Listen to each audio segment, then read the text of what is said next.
faithful believe the white foretells of an evil leader coming in the future, an accomplice of Satan. Hello, Bezel 333.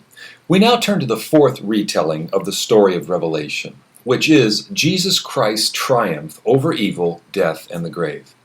If you have not watched the two preceding videos in this series, I will make a playlist of them today, then I encourage you to do so, for they focused on the first three visions: Christ among the churches, the seal judgments, and the trumpet judgments. Now, we will pick up at chapter 12, which, by the way, if you wanted to cut the book of Revelation into two major divisions, this chapter would begin the second main division. Remember, I said there is the story, and then there is the story beneath the story. It's the same story. The churches struggle against evil, and at the same time being kept safe through the time period of the two comings of Christ by the decree and providence of God. But chapter 12 begins to reveal the deeper, unseen reality of the conflict between Jesus Christ and his church and the forces of Satan. Chapter 12 begins with the coming of Jesus Christ into the world. Verse 5 of chapter 12, "She gave birth to a male child, one who will rule the nations with a rod of iron." And so this passage is telling us that the woman here gives birth to a male child who will rule the nations, and that this child will be caught up to God and to his throne. So again, we have the beginning of the same story told three times, the story of the church as it spreads the gospel during this present evil age. The church, symbolized by the woman, now receives protection and spiritual food for a period of 1,260 days. Remember, that's the same as 3.5 years. It's the time between the first and second coming of Christ. However, during this time, Satan brings suffering to the church from the three main enemies who are under his control: the beast from the sea, the beast from the earth, and later we'll hear of the great harlot Babylon. Now, let's see what the History Channel has to say about these manifestations of evil. The beasts that emerge in Revelation are Satan's henchmen. The beast from the sea is the vision of an antichrist, a man who will come in the form of a political leader. In the beginning, the antichrist will appear a benign figure in order to gain power. The Antichrist is helped by another beast. The beast from the earth will be a religious leader who will aid the Antichrist in luring souls to the dark side. So in the book of Revelation, Satan is the center of the evil influence behind the scenes of what is going on in the world and is being played out through the activity of the beast and the false prophet. Now hold that thought of the beasts for just a moment. In verse 7, we're told that Satan and his angels, now demons, are thrown out of heaven and cast down to the earth. Now, of course, this shouldn't be taken literally. Indeed, there was a time before the creation of man when this actually happened. But here, the emphasis is on the coming of the gospel era and Satan's inability to accuse those who are now trusting in Christ. Okay, back to the beasts.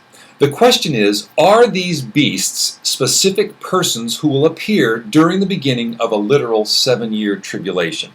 Now, I hope you don't think so in light of what we said regarding the time of tribulation in the last video. No, rather, this picture, like the rest of Revelation, is symbolic of something else. The sea represents anti-Christian political governments. I refer you to Isaiah 17, verses 12 and 13. So, the beast from the sea represents satanically empowered world leaders, like Nero and like Hitler, who persecute the people of God throughout history. This beast takes different forms, and as one evil nation falls, there is always another one to take its place. The beast from the earth, the false prophet, represents all false religions and philosophies which try to deceive people with false signs and wonders intended to work in conjunction with the beast from the sea.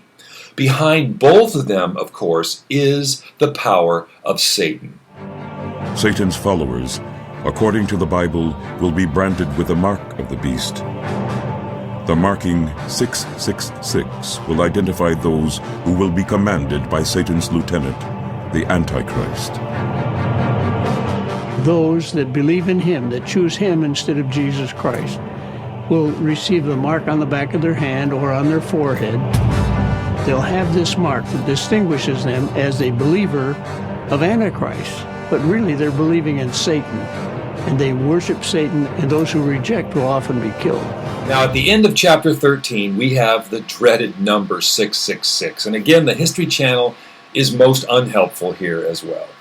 Throughout history, people follow after these two anti-Christian influences. The great and the small, the rich and the poor, follow after the beast and his false prophet. And we are told that they are given a mark. But just what is this mark of the beast on the forehead and on the hand? It's simply this. It is a symbol of imperfection. If the number 7 in the Bible signifies completeness and perfection, think of God creating in 7 days, or Christ among the 7 lampstands, and so forth, then 6 is always just missing the mark of perfection and completeness. It is the anti-God mindset of those who follow Satan and his manifestations, as we've just discussed, and it is the spirit of Antichrist that exists throughout this present age. Now, the forehead represents the unbelieving mind, and the hand represents the sinful actions of those who reject Jesus Christ. Now, this is interesting because in chapter 14, we see the whole number of the elect represented by the number 144,000, also having something symbolically emblazoned on their foreheads. It's the very name of God himself. Now, this is the same group of people who were sealed in chapter 7. There, they were on the earth. But here, these people, the 144,000, are now enjoying the absolute intimacy and presence of God, and now witnessing the awesome events surrounding the end of this present age. He will be indwelt by Satan himself, and he will be the embodiment of evil, and he'll have people worship him. Every human being during that tribulation period will have an opportunity to make their choice, Satan or God. Now, that was Tim LaHaye, who wrote Left Behind, and he's coming from a premillennial dispensational view of eschatology, or end times. And hopefully what I've said is going to give you another way of understanding Revelation from that very popular and sensational way of understanding the book. So, once again, we have in verse 14 of chapter 14 the end of the entire gospel age, the second coming of Jesus Christ and the final judgment. We see Jesus on the clouds coming as conquering king. We see God's harvest of unbelieving mankind being gathered together and placed in the winepress of God's judgment and of his wrath. And so here again, in chapters 12 through 14, we have traveled from Bethlehem, where the infant Jesus was laid in the feed box of a donkey, to the end of this present age and the second coming of Jesus Christ, the King of Kings and Lord of Lords. We will look at the 5th retelling of chapters 15 and 16 in the next video.